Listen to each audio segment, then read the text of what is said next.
motion for the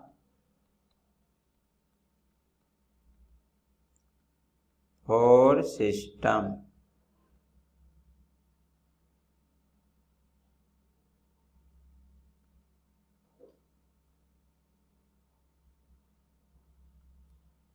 A block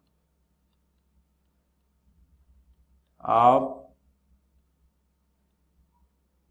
mass m